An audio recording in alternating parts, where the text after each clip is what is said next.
Hello friends, मैं हूं आपका होस्ट और दोस्त market joker. Right. So friends, हम निफ्टी का एनालिसिस करेंगे आज। कुछ न्यूज़ हैं यूएस से, फेड के रिलेटेड, टेपरिंग, इन सब के बारे में बात करेंगे। निफ्टी ने एक काइंड ऑफ ब्रेकआउट दिया है। राइट, इन सभी चीज़ों पर हम बात करेंगे। राइट। सो फ्रेंड्स, जो निफ्टी है वो काफ़ी स्ट्रेंथ दिखा रहा है। राइट, और ये जो स्ट्रेंथ है उसका रीज़न मैं आप लोगों को एक ही बात बता देता हूँ। उसका रीज़न एक ही है, लिक्विडिटी। लिक्विडिटी यूएस में भी बहुत है और इंडिया में भी बहुत है, बिकॉज गवर्नमेंट्स ने बॉन्ड बाइंग जो शुरू की थी वो अभी तक चल रही है। और बॉन्ड बाइंग का सीधा सीधा मतलब होता है, आप जो मतलब गवर्नमेंट है वो मार्केट में लिक्विडिटी बढ़ाएगी। जो लोग नए हैं उनको मैं बता दूं, लिक्विडिटी का मतलब होता है कि कैश जो है वो मार्केट में ज़्यादा पंप किया जा रहा है। और उस कैश पंपिंग की वजह से ये जो निफ्टी है ये आपको 16,705 पे दिख रहा है। और अगर आप एक मंथ की बात करेंगे तो ये लगभग 1,000 पॉइंट की रैली आ चुकी है पिछले एक महीने में। पिछली एक्सपायरी से अगर आप इस एक्सपायरी की बात करें, अगस्त एक्सपायरी तक, so there is approximate 1,000 points of move. अब बहुत सारे लोगों को यहाँ पर ऐसा लग रहा होगा कि अब मार्केट नीचे जाएगा, लेकिन देखिए मार्केट नीचे जाएगा या ऊपर जाएगा 100% तो कोई भी प्रेडिक्ट नहीं कर सकता है। बट हम एक एनालिसिस ज़रूर कर सकते हैं। वही एनालिसिस मैं आपको आज देने जा रहा हूँ। तो देखिए ये मैंने यहाँ पर बॉलिंगर बैंड्स लगाए हुए हैं। राइट, और यहाँ पर मैंने RSI लगाया हुआ है। RSI is relative strength indicator. Right, okay. So आप देख सकते हैं ये मैंने वन आवर का चार्ट लगाया हुआ है। इसमें आप देख सकते हैं कि 1 आवर के चार्ट में ये जो कैंडल है ये इस बॉलिंगर बैंड के बाहर जाकर टॉप बनाकर वापस इस बॉलिंगर बैंड के अंदर एंटर कर चुकी है। अच्छा, बहुत सारे लोगों के दिमाग में ये क्वेश्चन आ रहा होगा कि हमने 1 आवर चार्ट क्यों यूज़ किया है। क्योंकि यहाँ पर हम बेसिकली डिस्कशन करने वाले हैं पहले 1 घंटे का, कि कल मार्केट में पहले 1 घंटे में क्या होगा। ठीक है, सो उसकी मैं पॉसिबिलिटीज़ आपको बता देता हूँ।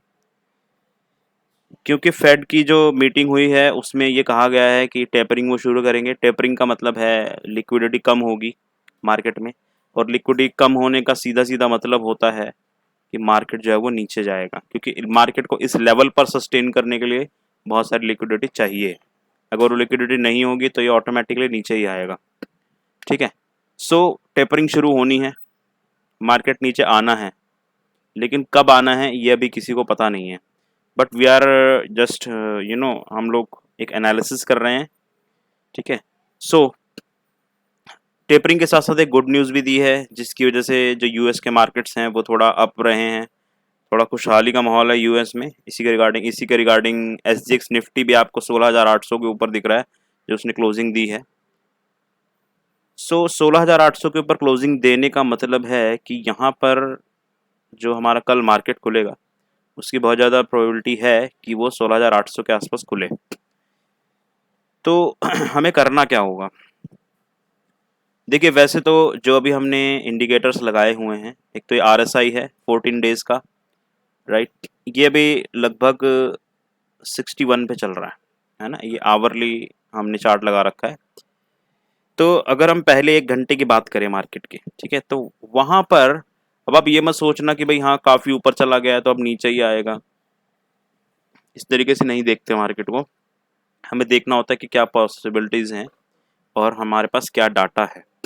राइट, जो ऑप्शन ओपन इंटरेस्ट का डाटा है उसमें दबा के पुट राइटिंग हुई है, यानी कि बहुत सारे सेलर्स हैं, ऑप्शन सेलर्स, वो पुट राइट कर रहे हैं और तेज़ी जो है उसको बढ़ावा दे रहे हैं।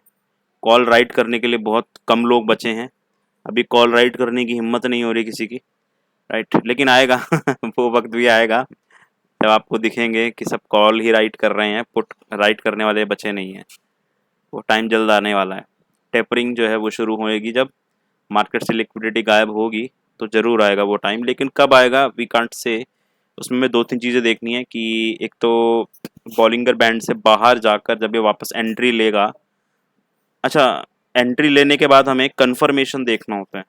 बॉलिंगर बैंड के साथ यहाँ पर इसने एंट्री तो कर लिया वापस, लेकिन यहाँ पर ये जो RSI आप देख रहे हैं ये भी 63 पे चल रहा है। अगर ये 75 के आसपास होता, ये 80 के आसपास होता, तो यहाँ पर एक शॉर्ट बनता था। अभी हम इसको शॉर्ट नहीं करेंगे, है ना। तो मार्केट अगर 16,800 820 पर खुलता है, तब आपके पास एक अपॉर्चुनिटी बनती है इसको शॉर्ट करने की, क्योंकि वहां पर एक रेजिस्टेंस भी है, राइट, और वहां पर वो मार्केट ओवरबॉट में आ जाएगा। ठीक है, तो वहां पर एक शॉर्ट बनता है। बाकी आपको आरएसआई और बॉलिंगर बैंड्स दोनों का ही देखना पड़ेगा। अगर वो इस बॉलिंगर बैंड की टेरिटरी को तोड़ते हुए यहाँ से बाहर निकलता है और उसके बाद एक कंफर्मेशन कैंडल देता है रेड बॉलिंगर बैंड के अंदर आने के बाद, और आरएसआई होता है ऊपर 75 के आसपास, तब हमारे पास शॉर्ट बनता है इसका। ठीक है, और आपके पास टारगेट क्या रहेंगे? 16,650 लास्ट वहीं तक जा सकता है, उसके बाद मार्केट वहीं से घूम जाएगा और आपको रिकवरी देखने को मिलेगी। 16,650 के नीचे अगर ट्रेड करने लगे, 1-2 घंटा ट्रेड कर ले 16,650 के नीचे, तो आपको एक फ्रेश जो सेलिंग है वो देखने को मिल सकती है। ठीक है, और लेकिन उसमें भी आप ये मान के चलिए 16,580 तक जा सकता है, उससे नीचे नहीं जाएगा। 16,580 के नीचे अगर जाएगा तो 16,500 तक जाएगा। 16,580 जो है वो एक सपोर्ट का काम कर सकता है, राइट। क्योंकि आजकल पिछले मैं ट्रेडिंग सेशन से देख रहा हूँ 16,600 से ही बाजार रिकवरी दिखा रहा है, तो मैं 10-15 पॉइंट का बफर लेकर 16,580 की बात कर रहा हूँ। ठीक है, तो हमें अब करना क्या है? अगर 16,800 820 के ऊपर खुल जाए तो आप वहाँ पर शॉर्ट कर सकते हैं, बट थोड़ा ये ध्यान रखिएगा कि वहाँ पर अगर बाजार टिकता है ना, आपको वेट करना है थोड़ा सा। अगर वहाँ पर बाजार टिकता है तो आप शॉर्ट नहीं करेंगे, और अगर बाजार मान लो नहीं टिक पा रहा है, बार बार नीचे आ रहा है, कोशिश करने लगा है नीचे जाने की, तब आप वहाँ पर शॉर्ट कर सकते हैं। मतलब 16,820 के ऊपर खुला और उसके बाद थोड़ा सा 16,800 के नीचे अगर वो ट्रेड करने लगे तो आप शॉर्ट कर सकते हैं वहाँ से। लेकिन 16,800 के ऊपर टिकने लगे और 1-2 घंटा ट्रेड कर ले तो आप शॉर्ट नहीं करेंगे वहाँ पर। तो वहाँ पर आप लॉन्ग का बनता है, और लॉन्ग कब बनेगा? 16,825 के ऊपर। जब 16,825 के ऊपर यहाँ पर आप देख सकते हैं, जस्ट वेट,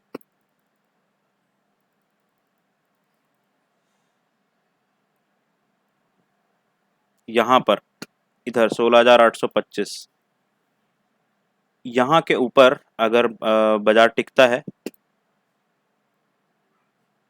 इधर ये रहा 16,825, यहाँ पर अगर बाजार टिकता है तो थोड़ी देर इसके ऊपर ट्रेड करने लगता है, तो यहाँ पर फ्रेश आपका बाय बनता है जिसका टारगेट 16,900 होगा, राइट। अब एक सिनारियो हमने डिस्कस कर लिया कि 16,820 पे खुलेगा तो क्या करेंगे। अगर नीचे, वैसे नीचे खुलने का तो मतलब नहीं है, ज़्यादा फ्लैट खुल सकता है, तो 16,700 के आसपास ही खुले अगर, और 16,700 के ऊपर ट्रेड करने लगे 1 या 2 घंटा, तो आप शॉर्ट नहीं करेंगे, तब आप लॉन्ग करेंगे, और उसका टारगेट होगा 16,780 या 90। तब वहाँ पर ये रेजिस्टेंस फेस करेगा। अगर खुल ही 16,800 के ऊपर गया तो अलग बात है, बट अगर फ्लैट खुलता है तो 16,780 785 जो है वहाँ पर ये रेजिस्टेंस फेस करेगा, राइट। तो वहाँ पर आपको टारगेट बुक कर लेना है अपना जो प्रॉफिट है। याद रखिएगा 16,700 के ऊपर टिकना चाहिए। अगर ये नहीं टिका, 16,700 के नीचे आया और ये 16,700 के नीचे ट्रेड करने लगा 1-2 घंटे, तभी आपको शॉर्ट बनता है 16,650 तक का। ठीक है, तो चलिए फ्रेंड्स, आज का एनालिसिस यहीं पर हम समाप्त करते हैं। बाकी एग्जैक्ट तो कोई भी नहीं प्रेडिक्ट कर सकता, but we can discuss level. तो मैंने आपको लेवल्स बता दिए हैं, उसी के अकॉर्डिंग आपको काम करना है। चलिए, थैंक यू, जय हिंद।